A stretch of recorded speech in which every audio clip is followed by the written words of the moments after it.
Good morning, my dear children. In this module, we will discuss about the two important concepts in this chapter: determination of national income. The two concepts are inflationary gap and deflationary gap.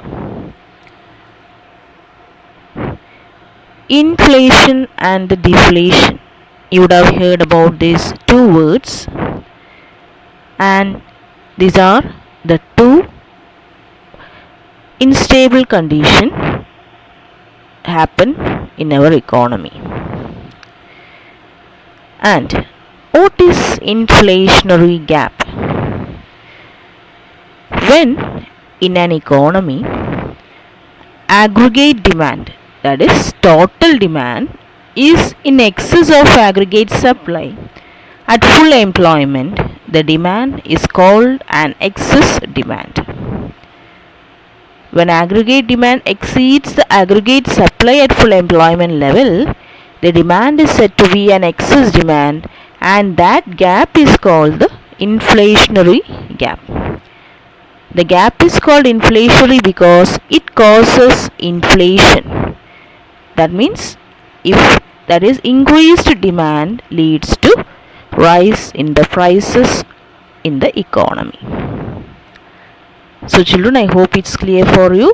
That is, inflation means it is the increases in the prices of an economy, and it is because of the increases in the aggregate demand, total demand of an economy.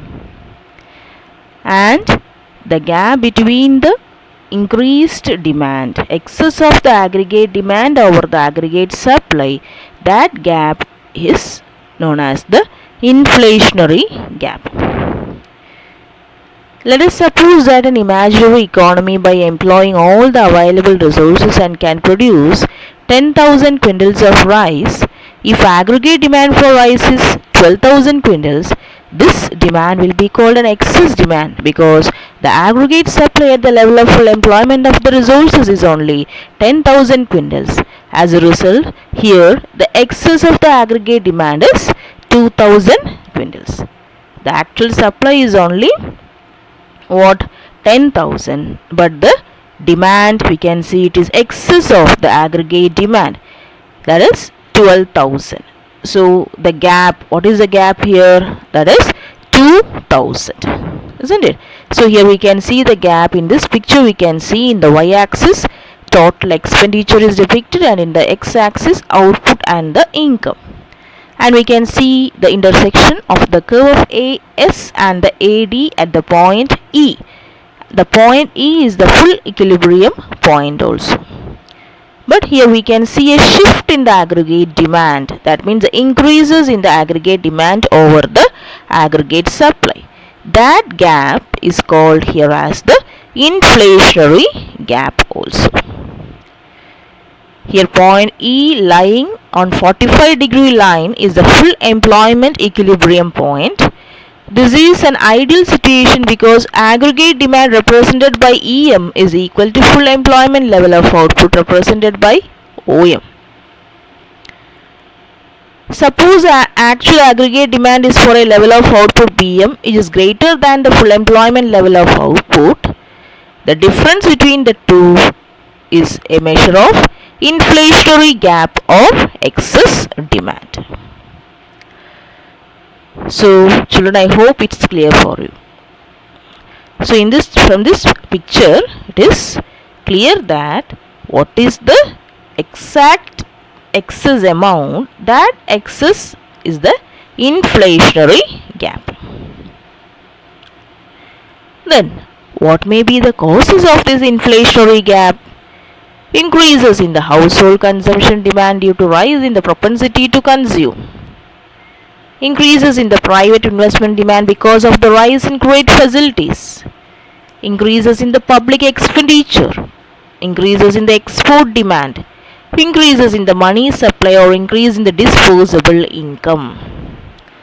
So these are all the factors responsible for the increases in the aggregate demand of an economy. Understood? So once again let me explain what are the causes of the inflationary gap. Increases in the household consumption demand due to rise in the propensity to consume. We know that we are the households who demands more and more of the commodity. So the first increase itself from the household's consumption demand. How? Because the propensity to consume has increased. Okay, then the second reason is the private investment demand has increased. How? Because the borrowing facilities of money, that is credit facilities from the banks, has increased, and thereby these private investors can borrow more and more money, and in their hands, at their disposal, more and more money will be there. So their demand also increases in the economy. The third reason is increases in the public expenditure.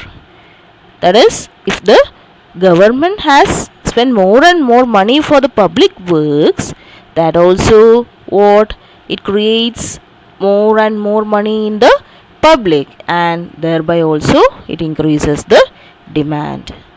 The next one is increases in the export demand. In the demand for the exports also what causes and increases in the income in our hands, and thereby it increases the demand. So children, these are the different reasons for the increases in the total demand of an economy. Next we'll discuss about the deflationary gap. So the excess of the aggregate demand is inflationary gap. So we will just see what is deflationary gap. If the equilibrium level of income is estimated to be below the full employment level of income, then emerges the deflationary gap.